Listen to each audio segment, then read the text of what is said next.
Hi friends, இன்றைக்கி வந்து சீக்கிரம் 5 நிமிஷத்தில் ரசம் எப்படி வைக்கிறதுங்கிறத பார்க்கலாம்.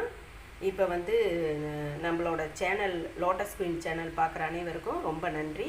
இப்போ தான் ஃபஸ்ட் டைம் பார்க்குறீங்க அப்படின்னாக்க மறக்காமல் லைக் போடுங்க, சப்ஸ்கிரைப் பண்ணிக்கோங்க. இப்போ வந்து எப்படி செய்யலான்னு பார்க்கலாம். இப்போ புளி வந்து ஒரு எலுமிச்சங்காய் அளவுக்கு எடுத்து க்ளீன் பண்ணி கழுவி எடுத்து வச்சுருக்கோம். அப்புறம் தக்காளி 2 தக்காளி கட் பண்ணி வச்சுருக்கோம். பூண்டு ஒரு 8 பூண்டு எடுத்து வச்சுருக்கோம். கருவேப்பிலை கொஞ்சம் எடுத்து வச்சுருக்கோம். உப்பு, சீரகம், மிளகு எடுத்து வச்சுருக்கோம். இப்போ வந்து இந்த புளியை வந்து மிக்ஸி ஜாரில் போட்டுக்கலாம். நீங்கள் ஊற வைக்கவே தேவையில்லை. கழுவி கொஞ்சம் நேரம் எடுத்து கழுவிட்டு இதெல்லாம் கட் பண்ணங்காட்டிலுமே இது கொஞ்சம் ஊறிக்கும். இப்போ வந்து இந்த தக்காளியும் எடுத்து போட்டுக்கலாம்.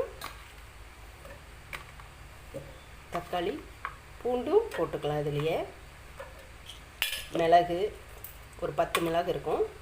சீரகம் ஒரு 1.5 ஸ்பூன் போட்டிருக்கேன். உப்பு அதுக்கு தேவையான அளவு போட்டுக்கலாம். இதையெல்லாம் ஜாரில் வச்சு அரைச்சி எடுத்துக்கலாம். இப்போது அரைச்சி எடுத்தாச்சு. இங்கே பாருங்கள், தண்ணி ஊற்றலை.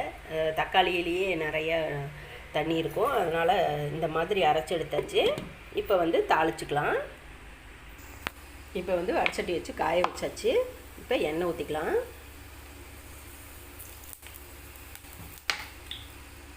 எண்ணெய் கொஞ்சம் நல்லா காயிட்டும்.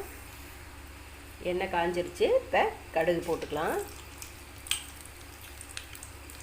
வெந்தயம் வந்து ஒரு 1/4 ஸ்பூன் போட்டுக்கலாம்.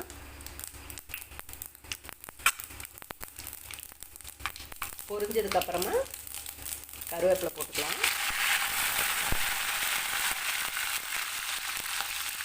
வரமிளகா ஒரு 5 மிளகாய் போட்டிருக்கேன். இப்போ இந்த அரைச்சி வச்ச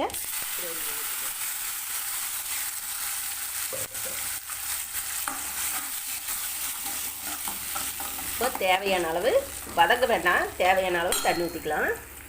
இப்போது தேவையான அளவு தண்ணி ஊற்றியாச்சு. இப்போ இதில் வந்து பெருங்காயத்தூள் போட்டுக்கலாம். உங்களுக்கு ரசப்பொடி பிடிக்கிறவங்க ரசப்பொடி போட்டுக்குங்க. எங்கள் வீட்டில் யாருக்குமே ரசப்பொடி பிடிக்காது, அதனால் நான் போடல. நீங்கள் வந்து ரசப்பொடி போட்டுக்கிறதா இருந்தால் போட்டுக்குங்க, இல்லை வீட்லேயே தயார் பண்ணி போடுறதா இருந்தாலும் போட்டுக்குங்க. கொஞ்சம் நேரம் இருக்கட்டும் அப்படியே. இது வந்து புளி இப்போ வந்து ஹையில் வச்சு என்றைக்குமே ரசம் வைக்காதீங்க. கொஞ்சம் பாதியில் வச்சு ரசம் வைங்க. அப்போ தான் நல்லா கொஞ்சம் அதுலேயே வெந்து, ஏன்னா இது வந்து ஒரு கொதி வந்தோடனே இறக்கிடணும். அதனால் ஸ்லோவாக ஃபாயில் ஆச்சுன்னா தான் நல்லா அது வெந்து நல்லா ஸ்மெல்லு நல்லா வரும். சூப்பராக ரசத்தோட ஸ்மெல் வரும். இந்த மெத்தடில் செய்யுங்க.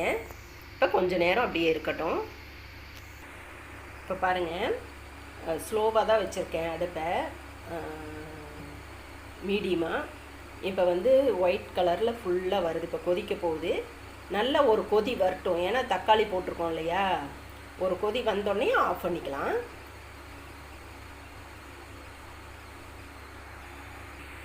இப்போ வந்து நல்லா கொதி வந்துருச்சு. இப்போ வந்து சிம்மில் வச்சுருங்க. சிம்மில் வச்சிங்கன்னா உள்ளேயே, வெளியே கொதிக்காமல் உள்ளேயே கொஞ்சம் நேரம் அப்படியே கொதிக்கும்.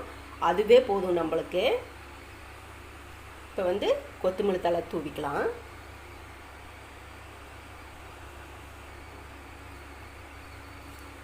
கருவேப்பிலையும் கொஞ்சம் தூவிக்கலாம்.